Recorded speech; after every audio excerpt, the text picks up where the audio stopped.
नमस्कार, मैं सत्येंद्र कुमार और आज बात करेंगे हम उत्तर प्रदेश के संभल हिंसा के बारे में। उत्तर प्रदेश के संभल हिंसा मामले में अब सुप्रीम कोर्ट की एंट्री हो चुकी है।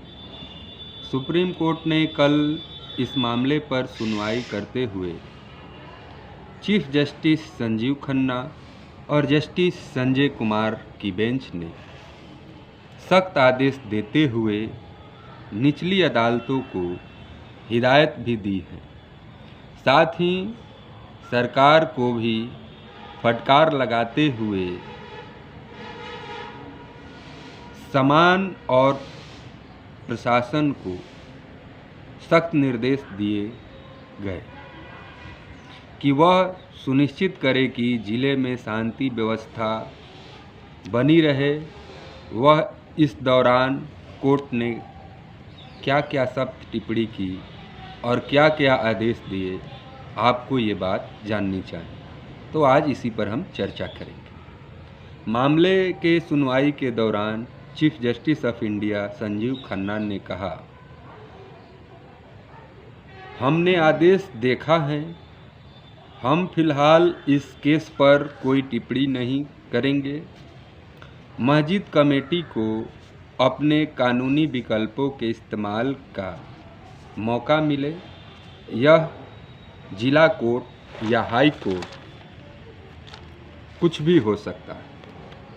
चीफ जस्टिस ऑफ इंडिया ने यह भी कहा कि हम केस अपने पास लंबित रखेंगे।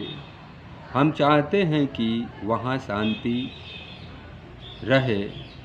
डिस्ट्रिक्ट कोर्ट मीडिएशन पर भी विचार करे।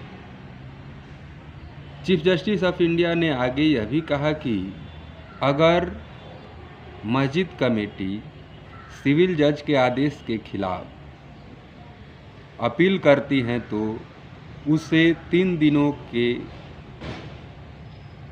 वर्किंग डे जो 3 दिन का है उसमें उसको सुनवाई करना होगा।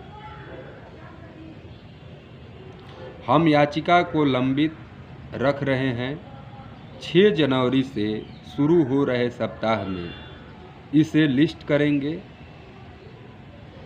सुप्रीम कोर्ट ने याचिकाकर्ता यानी मुस्लिम पक्ष से यह भी पूछा है कि सुप्रीम कोर्ट आने से पहले हाई कोर्ट क्यों नहीं गए। क्या आर्टिकल 227 के तहत हाई कोर्ट जाना सही नहीं था। इसके बाद सुप्रीम कोर्ट ने कहा कि बेहतर होगा कि हम इससे लंबित रखें। आप अपनी दलीलें हाई कोर्ट में पेश करें। हालांकि मस्जिद पक्ष के दलील के बाद सुप्रीम कोर्ट ने निचली अदालत को निर्देशित भी किया है कि वह इस मुकदमे में तब तक आगे न बढ़े जब तक सर्वे का आदेश को चुनौती देने वाली मस्जिद समिति की याचिका हाई कोर्ट में सूचीबद्ध न हो जाए। इसके अलावे कोर्ट ने कमिश्नर की रिपोर्ट को सीलबंद लिफाफे में रखने और इस दौरान उसे न खोलने का भी निर्देश दिया है। साथ ही उत्तर प्रदेश प्रशासन को भी सख्त निर्देश दिए गए हैं कि संभल में शांति और सद्भाव बने रहे। मस्जिद कमेटी ने अपने याचिका में कहा था कि 19 नवंबर को मस्जिद के हरिहर मंदिर होने का दावा करने वाली याचिका संभल कोर्ट में दायर की गई थी। उसी दिन सीनियर डिवीज़न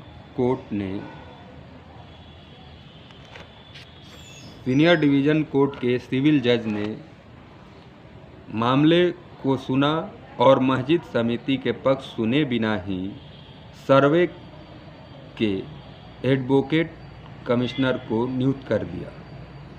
एडवोकेट कमिश्नर 19 नवंबर के ही शाम को ही सर्वे के लिए पहुंच गए।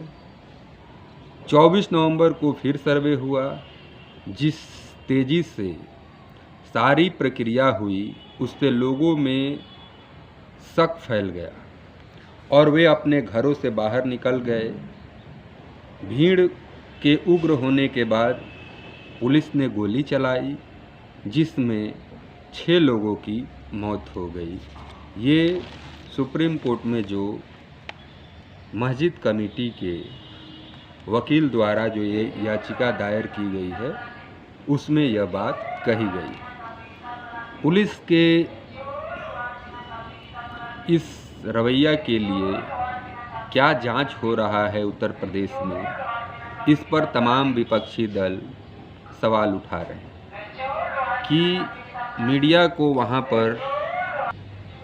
मीडिया को संभल के इलाके में जाना से रोका जा रहा है ताकि वहाँ की जो खबरें हैं वो लोगों के बीच आ ना सके। लेकिन अभी भी संभल में स्थिति सही नहीं है, इस तरह का आरोप नेताओं के सोशल मीडिया पर आ रहे हैं। जितने विपक्ष के नेता, यह भी कहा जा रहा है कि उत्तर प्रदेश पुलिस जो है वो जो गोली चलाने वाले सिपाही है, जो गोली चलाने का आदेश देने वाले सीओ जो हैं अनुज चौधरी, उन पर उत्तर प्रदेश की पुलिस कोई कार्रवाई करते हुए नज़र नहीं आ रही है। जबकि 2500 से अधिक लोगों को अज्ञात अभियुक्त इस घटना में बनाया गया है और उसमें निर्दोष लोगों को पुलिस पकड़ रही है और उनको टॉर्चर कर रही है। इससे वहाँ के स्थानीय लोगों में काफ़ी भय का माहौल है।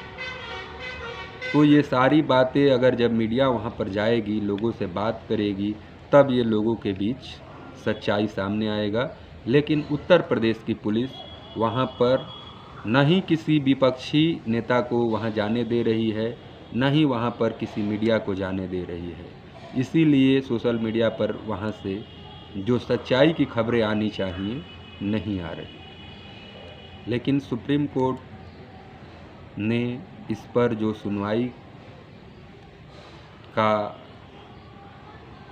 निर्देश दिया है, अब आगे देखना है कि जो वर्शिप एक्ट 1991 का कानून है, इस पर सुप्रीम कोर्ट क्या फैसला सुनाता है।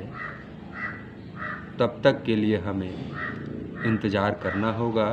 6 जनवरी से सुनवाई करने की बात सुप्रीम कोर्ट ने कहा है। तो आज इतना ही। नमस्कार, जय हिंद।